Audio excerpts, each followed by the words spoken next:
Rock and Pillar was one of many beautiful locations in the South Island which we shot on our location shoot. It was about a 45-minute chopper ride from base camp. That was a great day because it was the 4 of us from Lake Town. And we were dropped on the side of this mountain. And then the helicopter takes off and it's just us standing there by ourselves. And that would circle around us and take footage of us. As we were walking up the hill, we found ourselves humming the theme song for Lord of the Rings as we were actually doing the shot, which I thought was quite funny.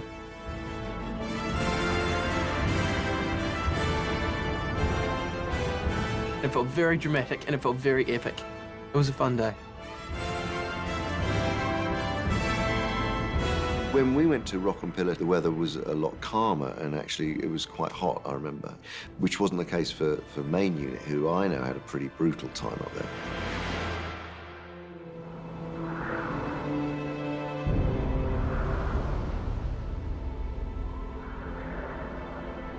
When we were shooting some of the WAG chase sequence, come on, run! We were preparing to head up to the Rock and Pillar, which was a location across the valley on the other side. Pretty much that distant ridge line between those two rocks. A pretty remote location. And so we had to run helicopter relays from our home base and sort of chopper all the cast, all the crew up to the mountain.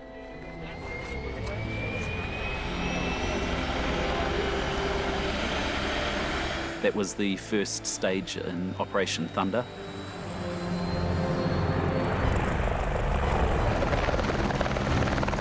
It was our 10 helicopter expedition.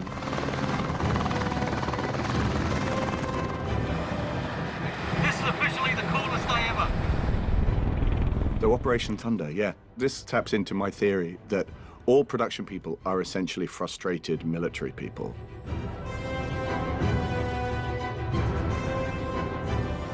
All they're missing are the weapons.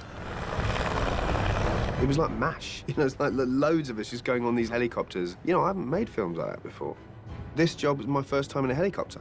Very new experience for most of us. Woohoo! This is Adam Brown's first helicopter ride. Oh my God.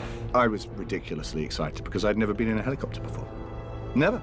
I've literally been looking forward to this since I got the job. Being on location, you would go to the most remote, wild places on Earth. But with that comes challenges in terms of getting equipment in.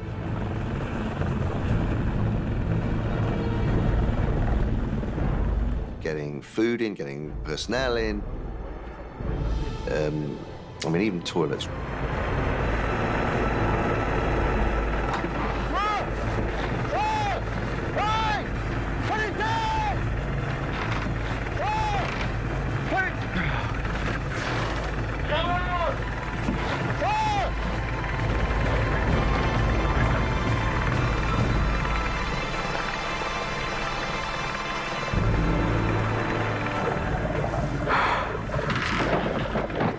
Well, that was close. Whew. Honestly, sometimes I just don't check. We had to travel up with our makeup people. We had to travel all of the cranes up there. We had to travel all of the weapons, all of the camera gear. And so they had helicopters with stuff hanging underneath. We spent a lot of time preparing this mission. The gear had to go up and it had to come out the same day, so we had to make sure that we were going to be as efficient as we possibly could to get what we needed. There's just helicopters everywhere, and they're flying in and out all day from, like, the base camp.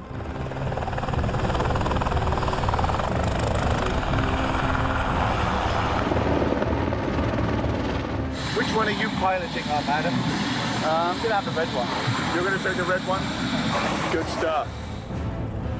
There's one of those moments where you're just pinching yourself all the way in the helicopter going, oh my gosh, and then landing on the Rock and Pillar range and seeing practically half of Stone Street, even a coffee machine. That's when you know you're in an expensive movie, when they're helicoptering in the coffee supplies.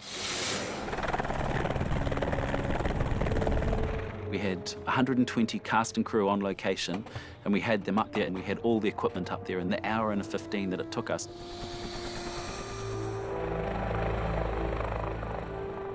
It sounds so impressive anyway, doesn't it? Rock and pillar, it just sounds monumental, and it is. It was very high up, beautiful views. I mean, you could just see half of the planet, it seemed.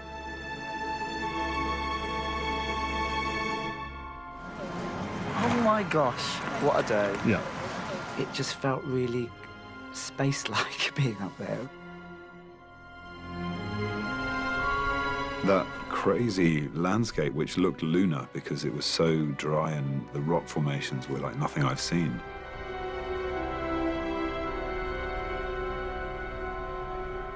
Nearly there? Yes. Come on. In! Oh, he's in! He's in! It's on video!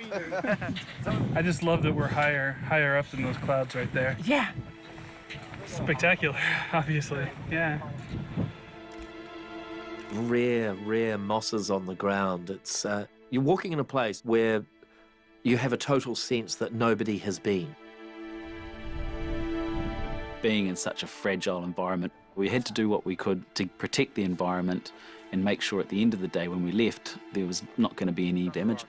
Walk on the rock, stay off the moss. Walk on the rock, stay off the moss.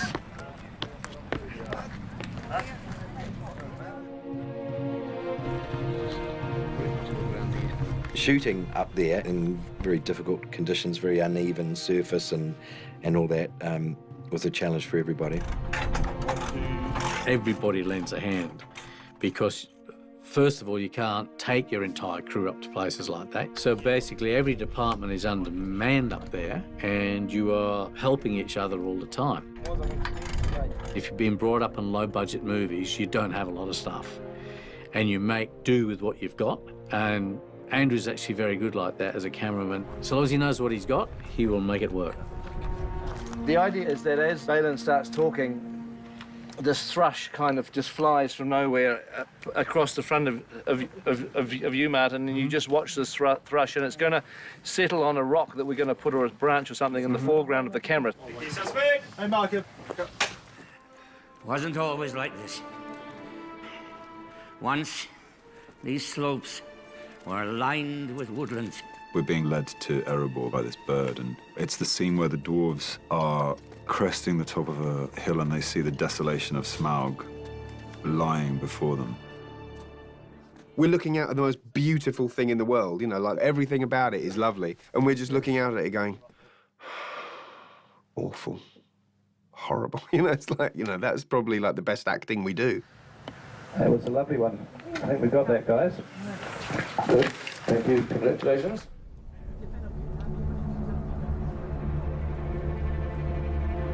You don't take anything for granted if you're shooting in New Zealand. But the conditions change here like that. It can go from being sunny to snowing. Bang, they say 4 seasons in one day, that great crowded house song, and it's very true. We had a guide with us on the mountain who told us the weather patterns of the day. He was watching it and he said, look, come 3 o'clock, the cloud's going to roll in and you're going to have no visibility again. And so they carried on the filming, and sure enough, as it got closer to 3 o'clock, the guide pointed out, he said, see those clouds, here they come. When the mist comes down, it's impossible for helicopters to fly because they fly by sight of land. And so when there's a mist come down, of course, the helicopters can't fly because they can't see anything. And it makes it very dangerous. Excuse me, Pete. We're doing Bilbo's line, aren't we? We were working really, really against the clock and against this incoming cloud. Complete white out. We will shoot regardless, because it might be a good, tasty look. Pete is quite laissez-faire about things, you know what I mean? It's like, because I remember saying to him something like, so yeah, are we gonna get this shot done? He went, oh yeah, we'll get it done. I mean, yeah, it'll be fine, you know. He's not overly bothered by anything. I think he was the one who said, oh, this'll pass. But then eventually the word comes in, no, we're losing the light and this is not going to pass. And action. We are mid-scene. Relax, Master Baggins. We have food, we have tools, and we're making good time.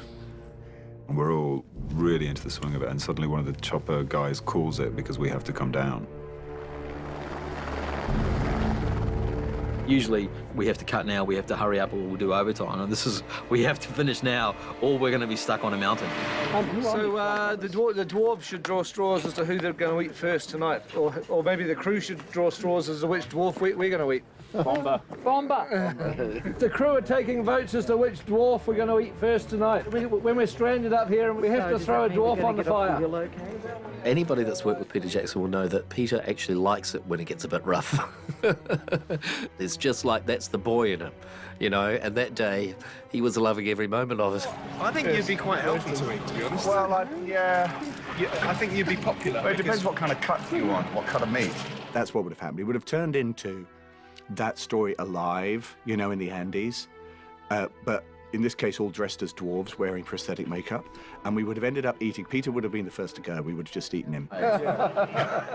There was a little bit of alarm at the fact that we might not get out of there, as Peter had a huge grin on his face. He was loving it. Oh, I thought we were all just going to squeeze into your tent, Pete. Well, no, my tent's the Oh, we all know each boudoir. other pretty well. My tent's the boudoir, and it's, I'm afraid you'll have to build your little stone huts outside my tent. No grips allowed. Mate, no. Now, there's the place to sleep tonight. A stack of little stone wall up here. That's a Bear Grylls type spot. Sleep with the wetters. Close to water supply. Wow. Yeah. All right, here we go. Watching, quiet, please. And we're making this look like a different part of the mountain to the one we've just been on. So. And you know, the director wants to keep filming. It's like, no, you have to go now. And we realised very quickly, while we had time, we'd better pull the plug on the filming and start getting everyone down this mountain as fast as we possibly could. Right. Oh, we really have to go. Right. You know, sort of like we're actually having to trot. We're not strolling. It's kind of exciting, but also you kind of think, what if we don't make it down the mountain? Like, we've got to go now. We have to go now because it's coming in. So with helicopters in, we've got to run, you know, and in groups getting into helicopters. And you think, this is really exciting, but what if we don't get down?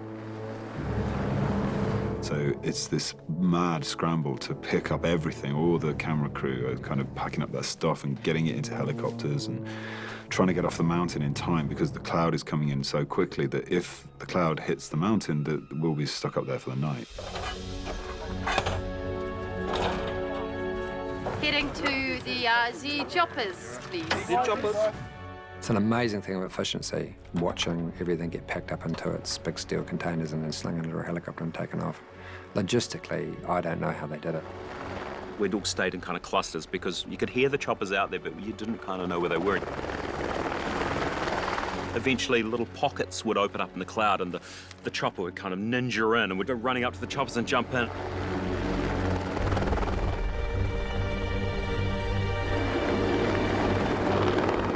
We'd kind of get up to about 20 feet off the ground and then just kind of inch our way through the clouds, almost at walking pace at times. So we're hoping that a little gap would appear that your helicopter could get through, which, you know, just happened. It just opened up enough for us to be able to get up and out. Another 10 minutes and we wouldn't have got off. And in fact, a lot of the techno cranes that they had up there had to stay up there overnight. I think quite a few of us were kind of happy to go, okay, let's do it, let's camp, let's stay. You know, we've got these really, really heavy warm costumes, we'll just camp out. But of course, actors get shoved into helicopters first. Woohoo! Amazing! We really have to start working that way if you don't want to walk down. When I saw the second to last helicopter taking off, I went, well, all right, well, I'm sure we can jump into the next one. Unfortunately, the cloud got in too quickly for us to get the last helicopter load of people out. Poor old Bruno Dubois was left up at the top of the mountain with a couple of his fellow crew members. When it didn't land, my first thought was, okay, we have to walk down, fine. I'll be late for dinner, I guess, fine. But where are we going?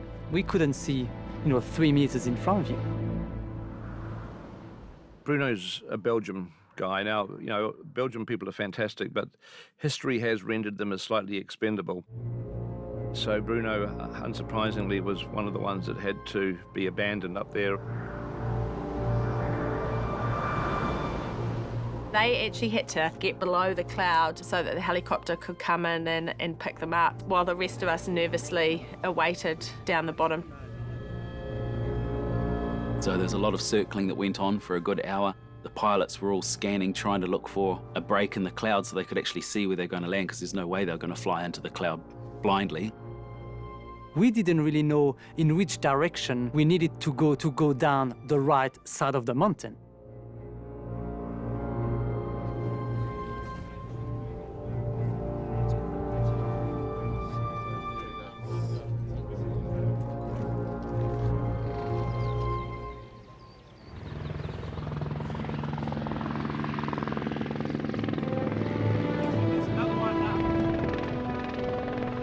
They did eventually turn up, and they're quite sweaty and a bit flustered, and they've been sort of, bushwhacking their way down the side of this mountain. A little adventure. Aye, nothing like that. It was a good 2 or 3 hours walk for them. So yeah, I think he bought some beers that evening, Mr. Dubois. The thing that suffered the most was Peter's chair had to stay up on the mountain. Hey, so I'm going back up there to stay with my chair. I said, get the chair when you walk out. On Lord of the Rings, Peter was given his chair, and his chair's become quite famous on set. Another day with the chair. We always had to make a few jokes about whether or not the chair was going to make it to the next location or not. So we had to leave it up there and then send a helicopter up in first light to bring it down.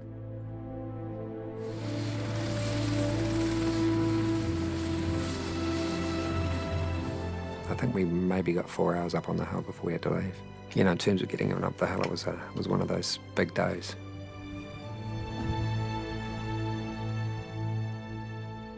You can work against the elements, or you can make them work for you, and, to have all that fog in the background and the shots, it just looks amazing. I almost wish we'd missed the helicopters, because the sight of a bunch of men climbing down a mountain dressed as dwarves, well, Pete would have shot it. It would have been in the movie. I would totally have camped. Bruno could have had my place in the helicopter. I would have been happy with, a pan of sausages and a little campfire. We would have done that. Because we're dwarves. That's what we do.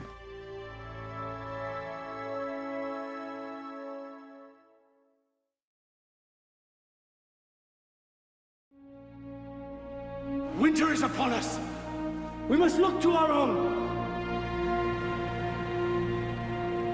Here we are in the heart of the Southern Alps. Behind us here is Mount Cook, which is New Zealand's highest mountain. We've been shooting in a location near Twizel. One of the major locations in the third film is Lake Pukaki.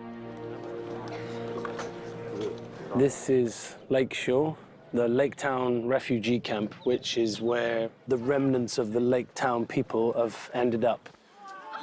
Before shooting, we had a cast read-through at the Mackenzie Country Inn with Peter and Fran and Philippa and all the cast, which was the first read-through we'd done in quite a while. I'm imagining that this is the morning after. The Lake Town burnt dragon attacked at night, and now this is sort of dawn of the very next morning. One of the reasons why we did that was so that we could all sit down, be in the same place. And often that's the best thing that you can do, because then everyone's literally on the same page working towards the same objective. Could be an eel. It's sort of like... something.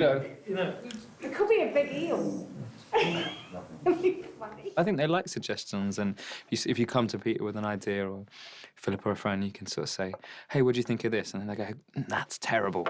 Or they go, that's brilliant, Both would have an attitude of, well, stuff you, my brothers are dead and all for what? Well, perhaps I don't believe that.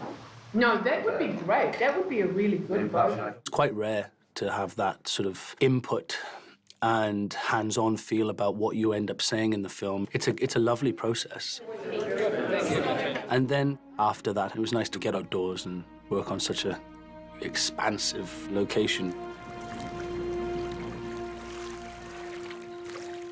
Here we are on the lake. Lake Town's just been attacked by the biggest dragon in the world. We decided that when Schmorg attacked Lake Town, huge elements of the town would fall into the water and would drift to the edge. I guess when smog hit the water, the tidal wave had pushed all that stuff up onto the beach. And so Lake Pukaki was a very set dressing heavy project. Before we started filming, we had a look at the shores of Lake Town from a chopper, and I remember looking at this vast beach thinking, oh Christ, you know, this is going to be epic. The only thing is there's no real guarantee of what this beach is going to be like when we come here. Between the time that we'd first recce'd the spot and the time when we actually arrived to dress the beach, the height of the lake had dropped and the beach was 3 times as deep as what it was when they first recce'd it. So in theory we needed 3 times as much product to dress it. Fortunately, we brought 6 truckloads of stuff with us.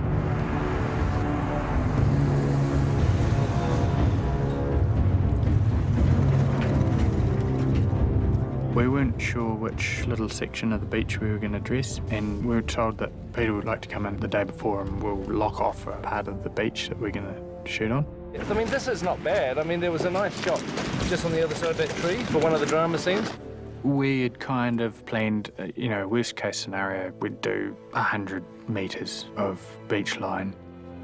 And so the director has been there, he has a vision, but then on the day that you get there, that vision, you know, the conditions are different, and so there is a better way to look at it. We would bring a lot of that stuff in and do all this area, and maybe we'd get to do a bit of those hills back there, you know, if we've got the stuff on the hills. And he said, yeah, this is good, let's use this bit and that bit, and let's do this bit up here on the grassy knoll, and that bit way off in the distance.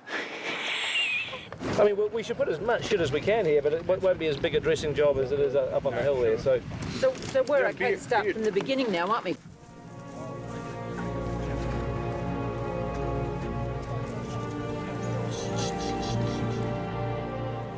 Originally, the plan was to dress a small piece of beach. We dressed a couple of kilometres of Lake Pukaki. It was roofs from Lake Town, it was smashed boats, it was pieces of chimney, we had old blankets, kids' toys, it was tons and tons of this burnt wood that we had. The struggle was all actually part of the method dressing in this case, because our team turned what was a really nice tidy beach into somewhat of a disaster zone. It's the wonderful thing about set dressing, you can never do too much. Well, you know, it's another day at the beach, really, isn't it? I mean, what can I say? Well, we'd better get to work, I suppose. I don't know. Not much else going on. Just a bit of movie making. Another day in the sun. Another day in the sun.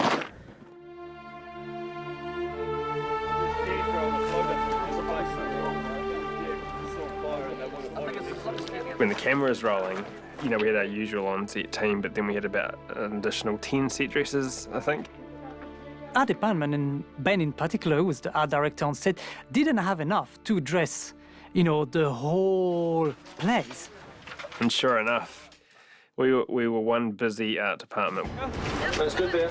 I used to get quite frustrated because we'd race to get it dressed and they'd start shooting and then they'd decide to just tilt the camera up slightly. I don't want to be high, I don't think I want it to be high. Well, I don't know, I mean, I don't know. And from that 3 degrees of tilt that they tilted the camera, a third of our dressing was suddenly out of frame. And you were suddenly seeing this whole section of beach that was undressed. Okay, all right, well, I'll clear that. I just thought, oh God, and then Pete would be over the loudspeaker saying, oh, why is that piece of beach not dressed? Everything you lifted took it out of you, you know. That was some of the most massive dressing I've ever been involved with. Our department was just grabbing everything from one end. We knew it was not in camera and just transporting everything on the other side. And then, okay, now the next shot, now we are turning completely around. It was a big, big job for Ben, and I think he lost a few kgs. It was one of the biggest days I've ever had in my entire career. I don't think I stopped to eat or drink, or it was just go, go, go, because every camera set up meant another whole ton of dressing had to be moved. It was, yeah. I got angry. I got angry that day. You guys having fun? Yeah, man. Gave you a fake smile and then the real smile came through underneath. Those days like that, you know, you get really caught up in the moment and it gets intense, but ultimately you're having a good time and you enjoyed that beer at the end of the day.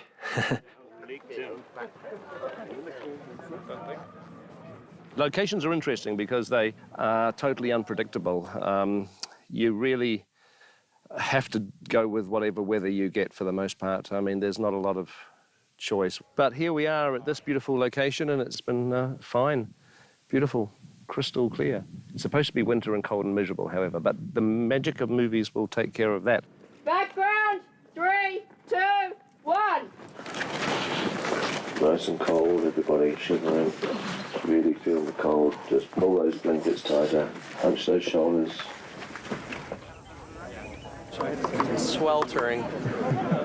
Obviously, in the film, it's meant to be wintertime, and we had days where it was 30 degrees because, you know, it's summertime in New Zealand. Act like it's cold when it's really, really hot out and you're wearing fur. I mean, we have to pretend everything else anyway, so pretending it's cold isn't any harder. And you can actually make your teeth chatter if you try hard enough. You can go like... Just keep that cold, shivery feel going, because it's miserable, it's wintry, frosty, it's freezing. You're gluing wigs onto people, and when people get very hot, glue comes unstuck and wigs come off, because they're sweating all the time, and they're not meant to be sweating at all. The sweat just adds to the look of the wetness. So it's constant touching up and getting them to look cold, because it was so hot. All the crew are swanning around in shorts and T-shirts while the extras are under 4 or 5 layers of heavy Middle-earth type clothing. Yeah, it's not what I'd normally wear on a day like today. I'd much prefer to be in that. How's the water? Freaking freezing. But the contrast is that it was very hot, but then a few guys needed to be in the water. So even if 3/4 of the extras were boiling on the beach, the water was absolutely freezing. So there was a big contrast between the two. I, of course, had the privilege of getting in Lake Pukaki, which was cold. Help! Lake Pukaki is apparently one of the coldest lakes in the world, and I can certainly attest to the truth of that. It's so cold out there. There's no penguins out there. Penguins are going to warmer waters. I mean, just go with it. And should I do a big... No. No, please. This is not over the top. This is not a cartoon. Right, sorry. And you come in from behind and you just put your hand on her shoulder just to lever yourself up and she goes under the water again. And you don't have to actually push her head. I think her shoulders will be fine. Okay. And I had to crawl across this stunt woman, and I think I just felt a bit mean. Great place for the injured! Because I had to push this woman underwater, and she was submerged completely. It took me so long to crawl in with these heavy clothes. I was convinced that when I rolled off her, she was just going to sort of float up with her eyes open and sort of fish hanging out of her mouth. You know what I mean? But she didn't. She was alive. I want to make that clear. I didn't kill a stunt person, no matter what the internet rumours may. Off to the lake. Off to the holiday. When we were casting extras around Lake Pukaki, we needed to get extras from that area. Hi, Mum. We put out word and we had big casting calls so that we would get locals. We're going to start travelling everybody to set. My wife was reading a local paper and I had an advert that they wanted unusual and bearded men, so she thought that I actually fitted very well. So up rock these people, never been on a film set before, and they're like, Jesus, it takes a lot of people to make a bloody movie, doesn't it? It's the first time I've actually ever done anything like this, and it's quite mind-blowing, actually, all the bits and pieces and all the gear and all the people. Well, yeah, it's remarkable seeing how this is done. We wanted rugged outdoor types, and they're there. That's where they live, you know, and they looked right. They were kind of down to earth, you know, country folk anyway. They were just really, they almost like looked like they lived on the land, you know. And the great thing is they all know each other, so you get this kind of inbuilt community so that they gel better than getting a whole lot of complete separate individuals who suddenly have to be this village. We got this village from the people that lived in the area. Just another face in the crowd. They didn't complain, they didn't mind mucking in. They weren't a bunch of, you know, precious performers who didn't like getting their feet wet. Who wants to be dead? We don't have to do much acting. No, am I dead? Yeah, you do. Okay. The extras worked tirelessly, and it was fun. We had a good time there. They were great people. Oh, thank you so much. Johnny, go help me, Marco. Okay, let's roll it up while we're doing it. Marco. Rolling! Okay, everybody standing by. Absolute panicking and action! Screaming!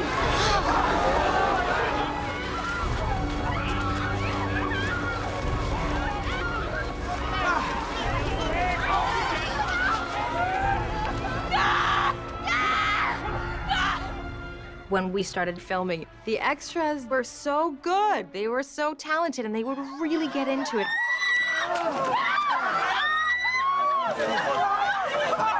And they were playing a difficult thing. They didn't have to just walk through a mall. They had to pretend that now they're homeless, they're freezing cold, and they've just watched the death of tons of their townsfolk. So these people are doing full-on acting 101, and they're doing it while we're trying to act. And that could, by rights, have been very distracting, but it wasn't, because this sense of chaos that should have been there was so alive and present. And looking like you're going to cry in one, you know, you can do it on the day for real, yeah. You didn't really have to act, because when there's 200 people around you kind of crying and groaning, and there's wind machines, and because there's so much going on, you just get into it anyway. Your natural instincts kick in. Obviously, a lot of the extras, they're always so enthusiastic. But from a sound recording point of view, sometimes when you tell an extra, okay, and I want you to act, and act, sometimes you wish you hadn't used that word. We must go. Come with you.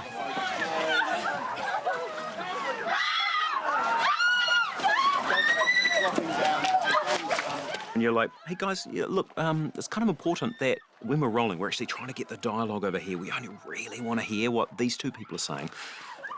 Keep it. As a promise. So could I just possibly ask you to mime? You just, hey, could you just, yeah, so don't actually talk, but just pretend like. It's a bloody stupid thing to do. When you're on set, you don't really want a whole lot of people talking in the background, and so quite often you will do replacement dialogue to try and fill in the gaps in the background. Maybe a piece of wood fell off one of the burning houses and squished your hand. And so you've got 2 broken fingers and a bad burn up the side of your hand, and it really stings like quite a lot. Can you imagine that? And so we brought in some children to record in a controlled environment to get a wider palette of things that you might be able to put into the scene. I think they had a great session. I wasn't at it, but I heard it was quite funny. You are in pain, and you're suffering, and you're going, ah. You're just going to whimper and go, it hurts. You'll do it better than me, because I'm not a kid anymore. That's good, actually. Okay, so kids who are coughing because they're almost drowned. Fantastic. Who's next? Okay. I'm pretty sure your voices are put in here because I heard peers. Yeah, I heard voices and stuff. There's like so many buttons. Yeah. So who's going to get into post-production sound when they grow up? I want to. But I also want to be a nurse. Oh, tell Peter Jackson I said hi. From Brooke. So what Matt and I are now doing is thinking, as you do these things, we're thinking whereabouts in the movie your voice could go. Action.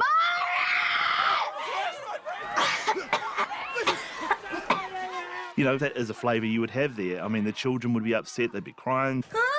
They're cold, they're wet. Please, someone. You've got to have those textures so that you can have somewhere to go and really finish the scene.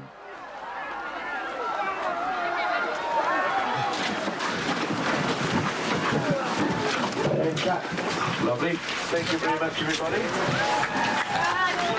Thank you very much, crew and actors. Cole, come on in, Cap. Cole, come on in first on here. I'll have you. You have to tell me why this is significant. Because we may be seen on the movie. It's significant to us. Yeah, we usually stand in for characters and then wait until the camera and lighting are ready to go. Then when they're about to push record, that's when we go and sit down. Today stand-ins get seen. Stand-ins. What a great day. It's a great day for stand-ins. Great day for stand-ins. Yay. It was one of those days that we put Jamie in a costume and let him be an actual actor rather than a stand-in. No matter where the camera's pointing, 360 degrees all the way around, he's always there. He made sure he was in every single shot that was filmed, which, you know, can be a problem in the cutting room. He's in the back of every single He has shot. managed to. No, when James and I cut the scene, we couldn't believe it. He's in the back of reverses. He's in the back of this angle, this angle, this There he is angle. again. And there must be twins or triplets because he's sort of in several places at once. The little bastard manages to get himself in front of every bloody camera. Anyway. I said, Master! No! Yeah, I did have some experience with some of the Lake Town refugees. They were all very nice people. Can I really kick out and stuff? I'm worried about kicking people in the face, but can I really like fight? These are stunt These are stunt guys, I know, but everyone else.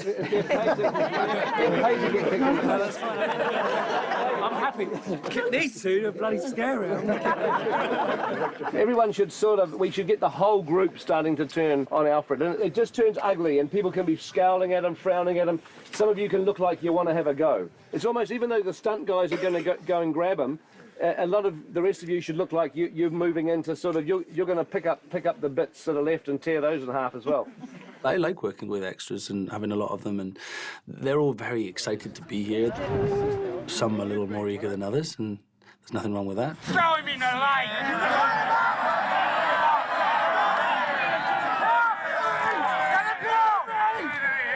My trousers!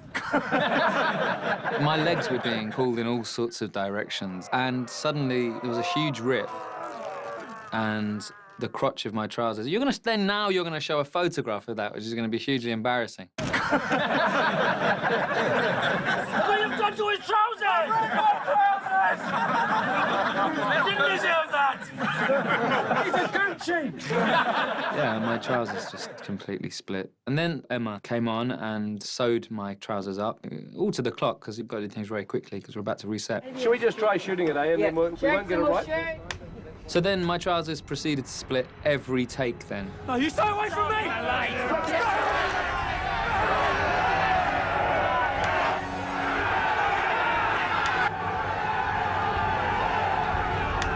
There was 4 stuntmen designated to lift Ryan up, but the crowds were so into it that they started to actually pull him up too. Extras being extras, overexcited, they've got a specific action, interacting with a real actor, so it's a big moment for them. Do you know, another actor would act like you grab someone, you would act it. These guys didn't really have that border between acting and doing it physically. They basically destroyed the costume, even all the hair and everything. It was just like being pulled, and I remember makeup and costume just going, hey guys, you need to be gentle on that.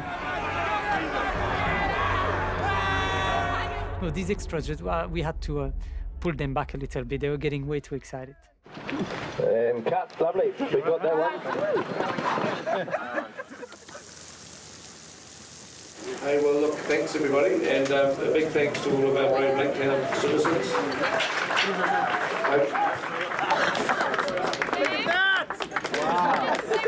Victoria's Cross!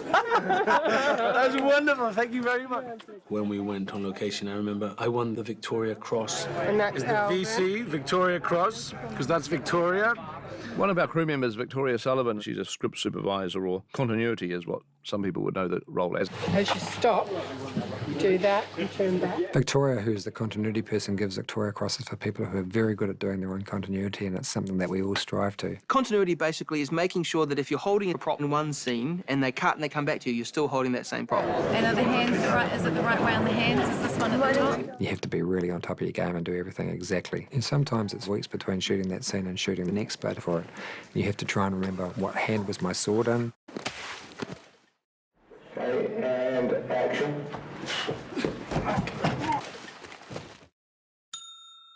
You want to keep it looking seamless so that when it's all cut together, it looks right. So that's, in a rough way, what Victoria would keep her eye on. It's all about the cloak, or it's all about the not seeing the button, or it's all about, you know, keeping the collar up or keeping the collar down. Yep. Thank you. It's hard to pinpoint bad continuity because we're hoping it never gets through. We have to get out of here. Of course it always does.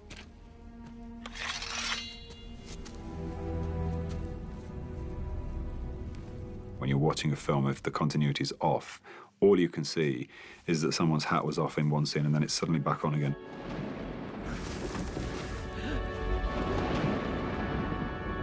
And, you know, continuity can be very frustrating because you are really at the hands of the actor. So to try to encourage the actors to think about continuity and to help her in her job, we started to create an award.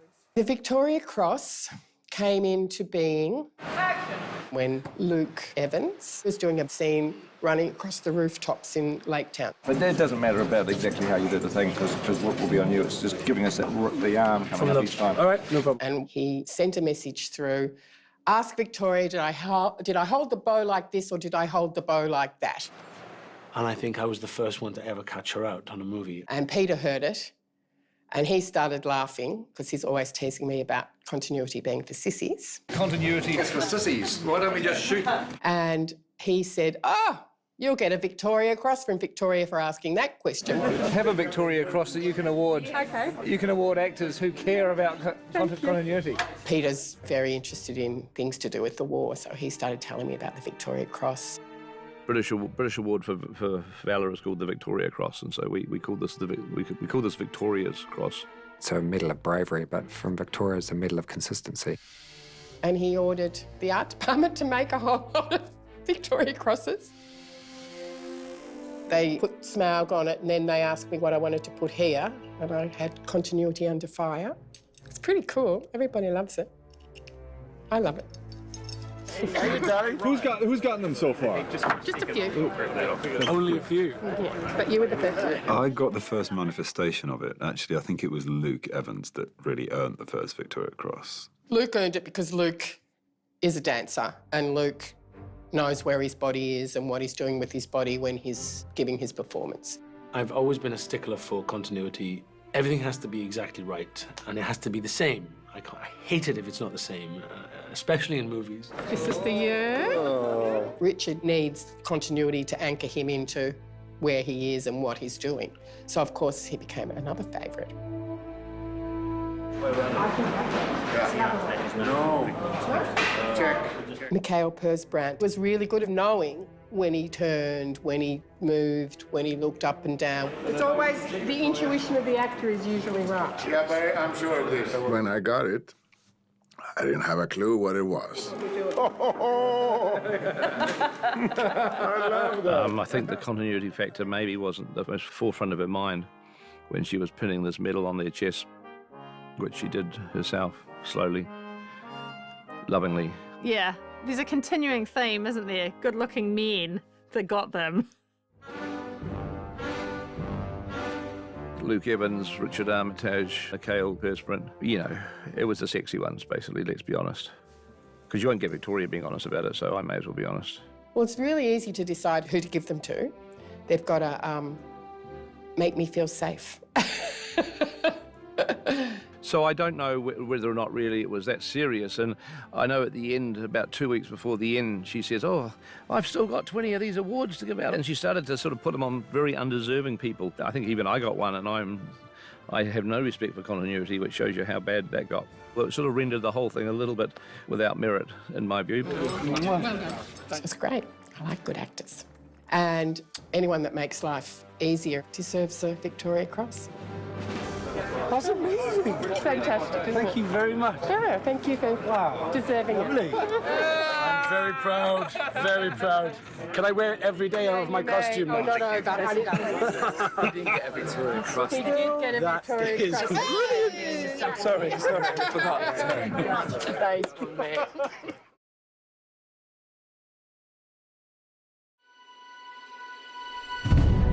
This mountain was hard won. I will not see it taken again.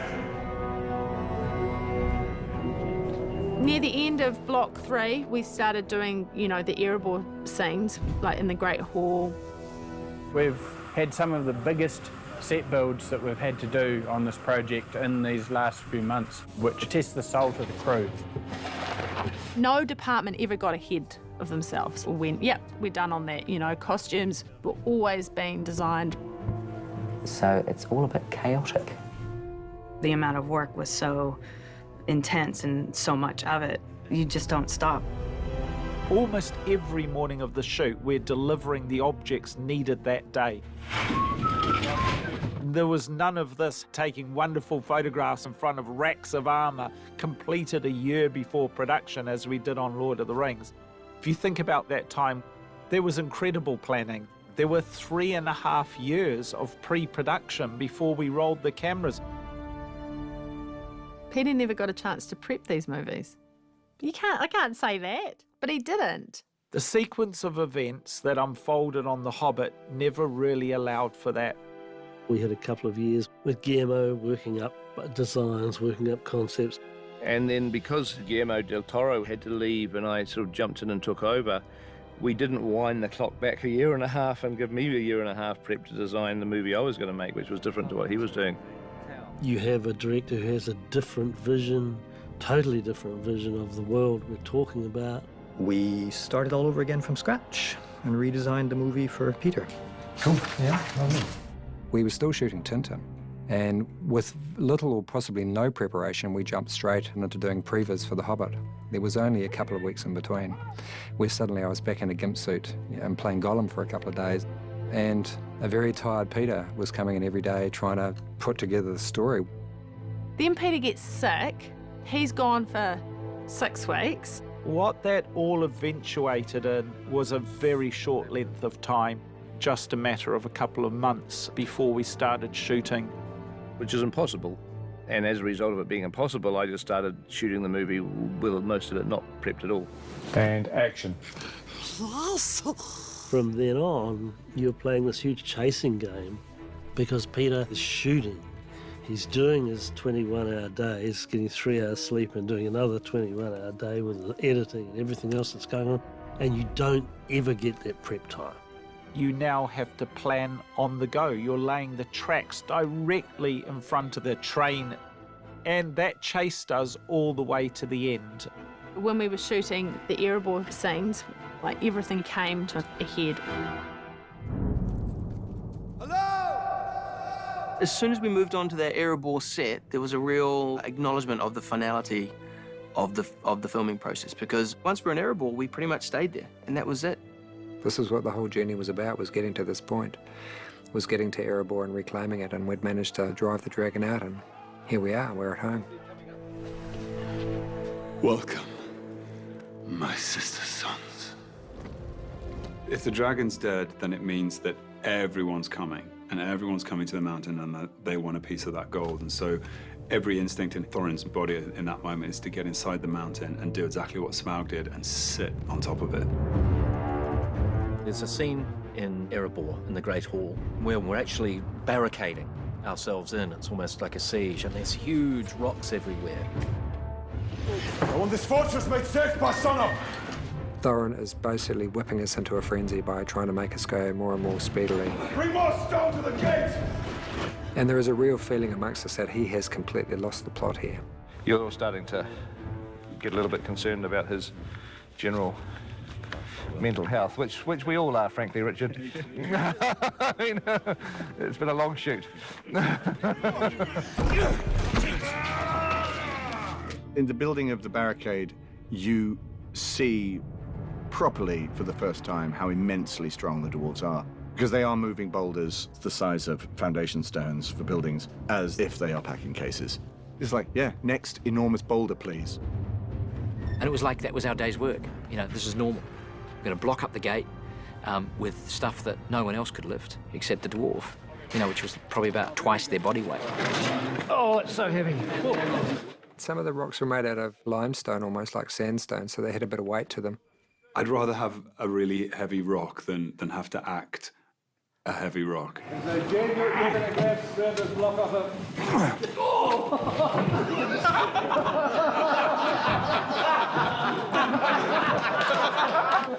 That's a heavy one, man. That's a real stone. Bring more stone to the gate! Richard was going so hard that I actually wasn't managing to put them down on time, and I had to actually fend a few off, which was great for the scene because I was just like, this guy is nuts. It was fun. My goal was to knock him off his feet. I'm joking. No, it's just yeah. And that was a chance for us to actually rebuild that wall and chance to use our strength to say, right, this is our home, this is where we're staying, and you are not going to get us out of here.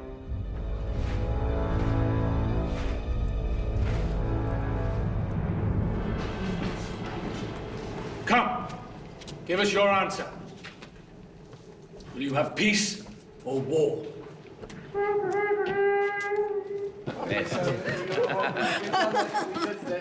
Cursed wizard who forced you on our company. Ian, save his life. If Thorin's got Bilbo over there, and I say, if you don't like my burger, then return him to me. It looks like it's an invitation. Throw it. Right. I think perhaps there might be another. One little contribution that I made beyond acting was to keep reminding people that the essential writer was no longer with us, but he had left his wishes in these books that he'd written. Oh, you got the book? Oh, no. Never too late for the book. Never too late for the book. No, of course. The screenplay writers follow Tolkien's intention very closely indeed. So it didn't seem disruptive, I didn't think, for me to sometimes pull the book out of my costume and say, do you know what it says here? Could we reinstate this line? Ian must go home and just read the book all night long, which is good, and it actually has benefited us enormously. Ian that day had done some research and read that chapter in the book and found the line, which the original line was, If you don't like my burglar, please don't damage him. Is it in the book? Okay. If you don't like my burglar, then please don't damage him. Return him to me. It's a line of dialogue that we didn't include in the script for whatever reason, and he lobbies for it, and he always wins those arguments, always. I'm going to replace a bit of Boyens with a bit of Tolkien. Okay. Oh, I don't want that to go on the DVD. Tolkien never won an Oscar. No, I know. No, well, that's right, Ian, and I hope that makes it on the DVD, and you'll be all right. I would have it there to just remind myself of the feeling of the scene as Tolkien had written it, and let that infect perhaps the way I played it in the film. Curse you! Curse be the wizard that forced you upon our company! We started with Thorin's side, so that was all on, one set, getting all the dwarves on the top of the wall. they were there all day up on the battlements, and we were just there for eye lines and to say our lines. The return of the Arkenstone for what was promised! Down at the bottom of the ramparts was a table with Ian and Lee and Luke and a spread of party food. Oh, yeah, we had a full-on crackers and crisps and grapes and cheese. All it was missing was Pinot Noir.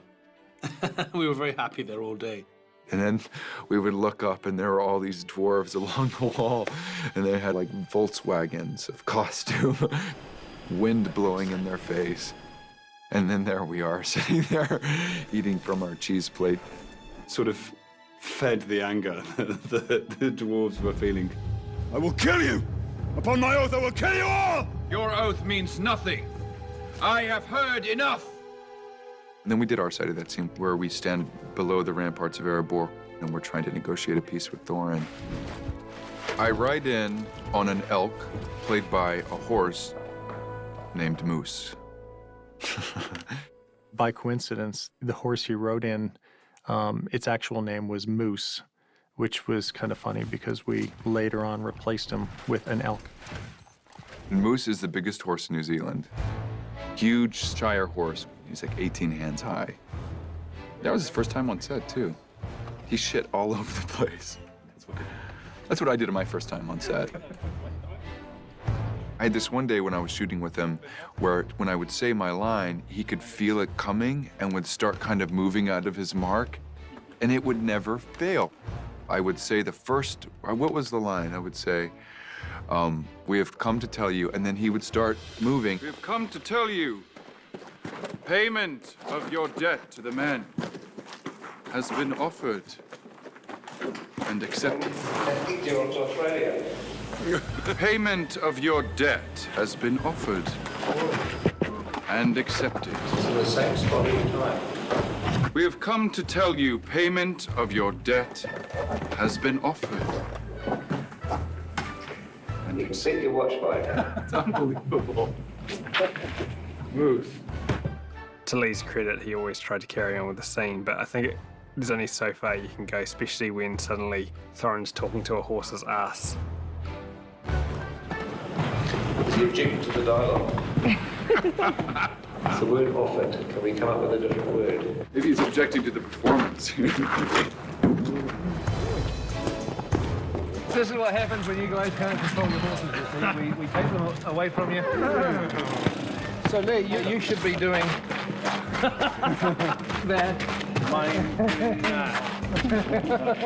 We were demoted and also having to move like you are on the horse. So, yeah, there were moments when we weren't on the horse and we had to pretend we were.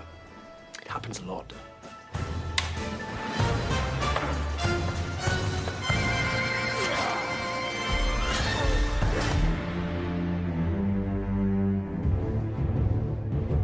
We had this great moment where we find all of the old dwarven armour from the time when Thorin and Thrain and Thrall would have been there. And it's very decorative armour, it's ancient armour. And action. We're going out to battle, so we're tooling up. Everybody's getting things ready and we're grabbing swords. Maybe Dorry can be helping Ori with something and trying to start. Peter said, I want you to work out how I found the particular piece of armour that I'm going to wear and how I picked the particular weapon. Action. Master Buggins, come here. It was principally that moment between Thorin and Bilbo where he gives him the mithril vest. And we had to do a lot of what I would call pantomiming in the background, which led to a lot of hilarity, of course, because in those sort of situations, actors divide into two groups.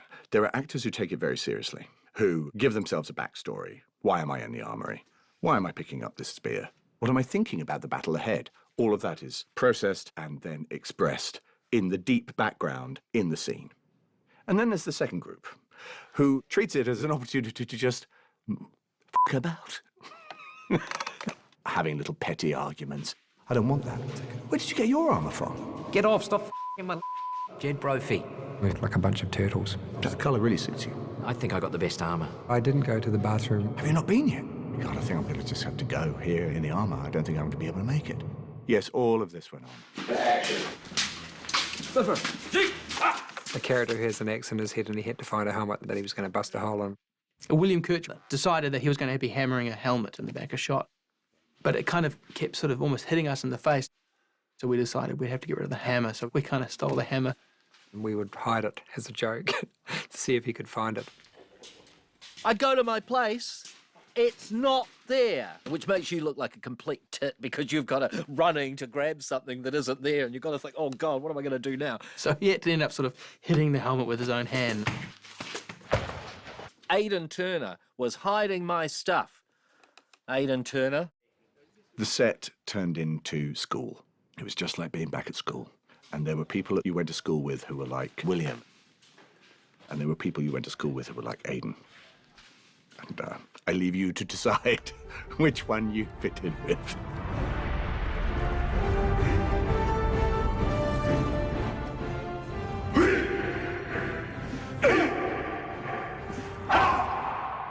An email went around, we're going to be at the town hall tonight, doing some dwarf chants, for the score. Come by if you can. We got together with the sound editors, music team, dialogue, all of the editors at Park Road, down to the town hall to add our voices to the dwarven choir. So who's got the best dwarf singing voice out of you guys? Technically. Dave does. You guys also. Yeah. It's debatable. They were proper dwarven sort of words, I guess. Could I just get an idea of what would be the loudest you could do? I went 1, 2, 3, and everyone just went, and it was just like, whoa.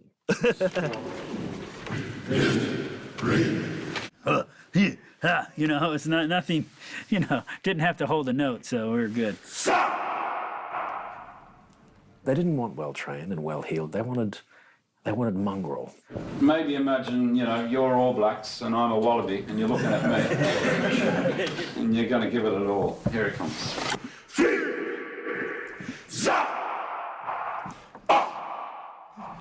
Very good. Your national team would be proud of you.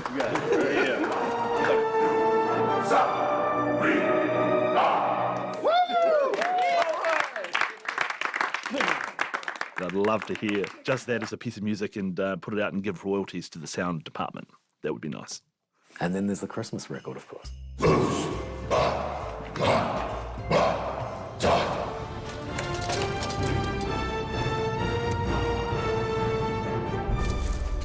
I have been blind, but now I begin to see. I am betrayed. Dragon sickness. I've seen it before. I wish I had been able to talk to the Tolkien scholars about dragon sickness. I'd have a few questions for them. I think one of Tolkien's deepest feelings is about the corrupting effect of gold. It creates greed and what Tolkien called dragon sickness. The idea that gold that a dragon has brooded on carries a curse. It's a theme Tolkien was especially drawn to. It shows up over and over again in the old Norse material and in old mythologies, and Tolkien was very familiar with them. There are several sagas where warriors are changed into dragons because of their covetousness and their love of gold.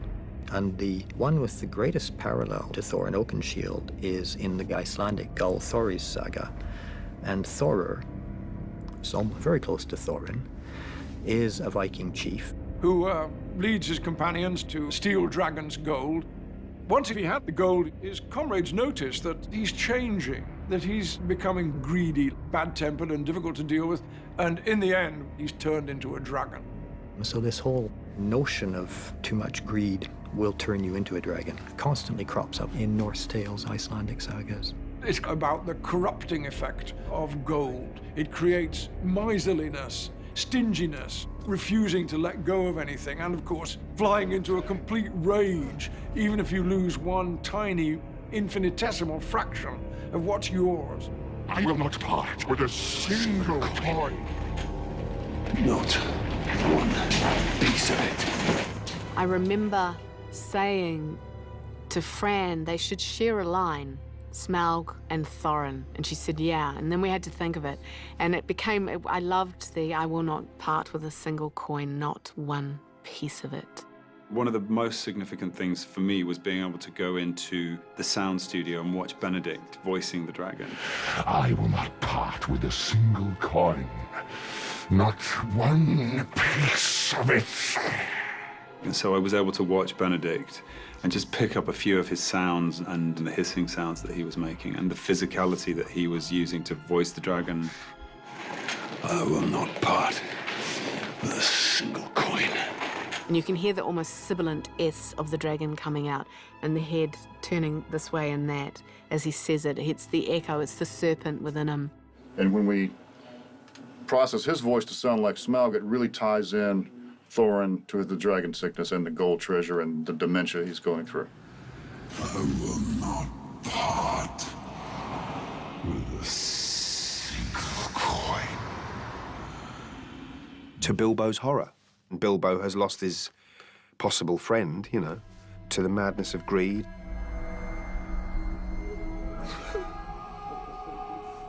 Towards the end of the shoot, when we did the scene where Thorin is swallowed by the gold, it was very much an organic process. It was a little bit abstract. I remember reading the stage direction and It was just a single line that said, Thorin sees his reflection in a plate, and the dragon looks back at him. He realizes what he's become. That was it.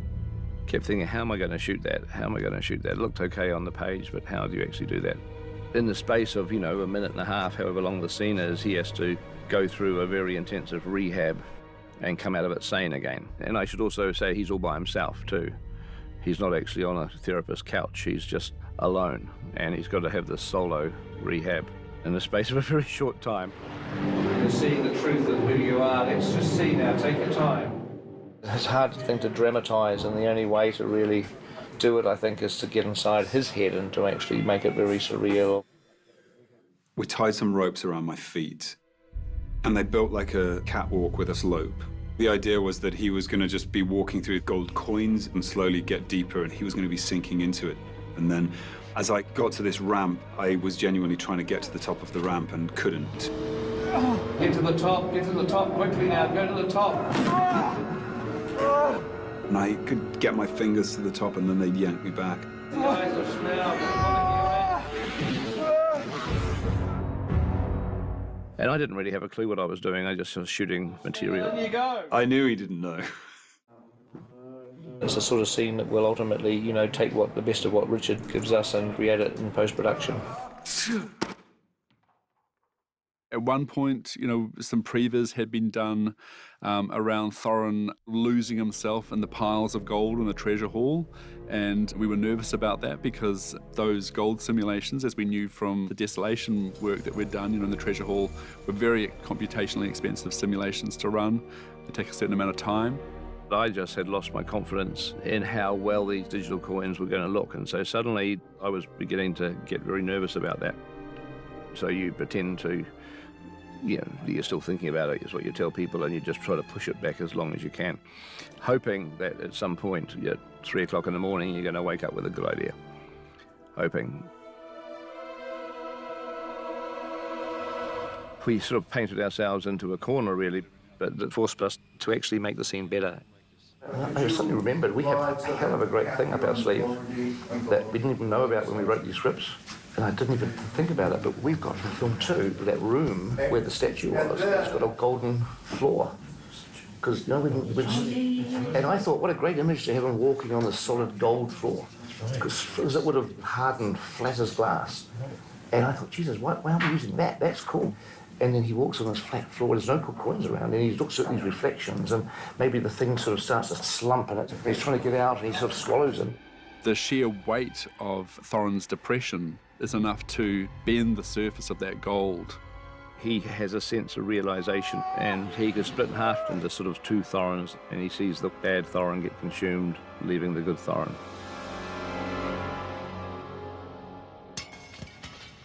If only rehab was that simple, but it wouldn't make for such good reality TV. So, hey. Towards the end of Block 3, we were getting crunched for producing these sets, and the turnaround on them was very tight. We're 12 days out from end of principal shoot. We're averaging, I think, a big set like this every 2 to 3 days. We've got 7 more, I think, to do in that 12 days. The pressure affected the art department the most, you know, because they're building all these amazing big sets. As we got to the end of shooting an Erebor, Peter realised that, you know, he was never going to get the time to actually put the thought in that he wanted. We started working out ways of getting around this, beating it. The art department made me these models of the pieces of Erebor set that they had built for the previous scenes in the other 2 films. And so each evening, we looked at what the script was for the following day. And we'd rearrange these elements on a big table, like a battle plan, except you're not changing the soldiers, you're changing the architecture. Let's put that bit there, or let's put a wall there, and let's put a thing there. So I kind of designed the set the night before. And tonight when we wrap, I'm going to look at the script for tomorrow, when, and I'm going to design the set for tomorrow. Early evening here at the moment, we're going through the night. You wouldn't know from one day to the next what sort of space you're going to make. We'd go from libraries to dining halls to giant foyers to long halls, day after day after day. I don't think a single day went by where a studio light was ever switched off. I mean, there were some sets Peter was seeing for the first time on the day because they were still being painted and finished. I was arriving on set, and the set painters were painting it. I'm not saying just smallly doing small details, they're painting it. And it's an hour before crew call, and you're going, oh. And then at the end, they just come to me and go, fresh paint over there. That set's only just gone in. I know, I did the same thing yesterday. The paint was still wet on the set, and then it was shot that day. And then in the afternoon we were striking it, and so I joke about the fact that we were striking the set while the paint was still wet. The pressure of not having as long a pre-production period as Peter might like, was something he was constantly having to run ahead of. And that period of how much ahead he was did get tighter and tighter as the shoot went on. And at a certain point, he was just showing up. He was like, okay, right now, I don't know what we're doing. When you're going onto a set, very complicated, and you're winging it. You've got nothing to go on, no storyboards, no previs. You've got these massively complicated scenes, and you're just making it up there and then on the spot.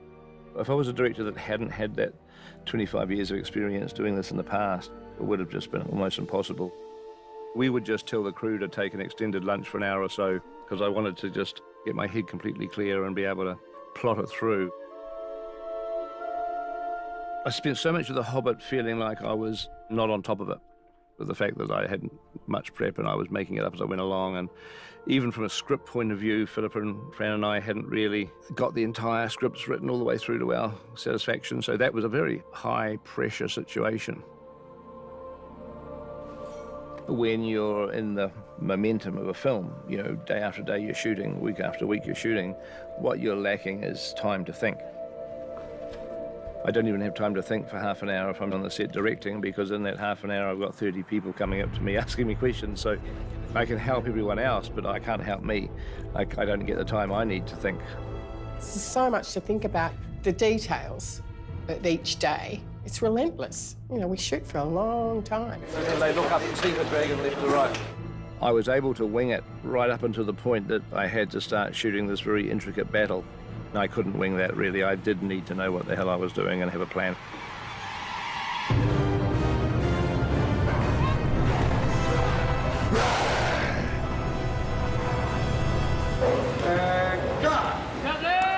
We'd started to basically shoot the Battle of the Five Armies. We were beginning to just bank a whole load of fight elements. But the actual battle itself was a mystery to us. We didn't know what we were doing. Nothing had been formulated at all. So we were sort of waving around in the wind, really. Simply because I didn't know what the hell I was doing. I mean, there's no magical answer for it, and that's the truth of it. We had allowed 2 months of shooting for that in 2012, and at some point when we were approaching that, I just went to Zane and Caro, our producers, and ultimately talked to the studio and just said, you know what, because I don't know what the hell I'm doing now, because I haven't got storyboards and prep in this 3 months that we've now got this battle, why don't we just finish earlier?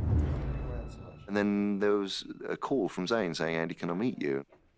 Where he said, look, Andy, I just wanted to tell you that Pete's thinking that we're going to revisit this next year. And suddenly, very suddenly, we were finishing a few weeks earlier. Okay. All right, folks, so we have a plan. It was absolutely the right decision. I think the second unit were quite shocked. It was a bit of a downer for the day, but I think everyone understood the decision behind it, and no one wanted to shoot something that wasn't ready to be done. It's a little bit bittersweet, but we've all had such an amazing time. Oh, that's awesome. That was fantastic. Thank you. Very good, very good. Well, we've just finished the Battle of the Five Armies in 2 days. No, I'm only joking. Of course we haven't, because we have just started it. Battle of the Five Armies is going to take months, we now realise. And so what that delay, any delay, gives you is it gives the director time to just clear his head and actually have some quiet time to sit and just wait for those bits of inspiration to come about the battle that you've got coming up and start to really put something together. I remember coming in and there was Peter in the hall with his sides, just looking at something, and I said, "Oh, sorry, we'll come back." And he said, no, carry on. So we started moving things sort of around him, and the next thing, Peter puts the sides down, jumps in, starts moving things with us and gets hands-on. It was obviously a pleasant distraction for him, I think. I had a plan in my head. Moving the battle, it literally was a weight off my shoulders. And by next year, I'd have figured it all out. And I'll know exactly what our battle needs to do.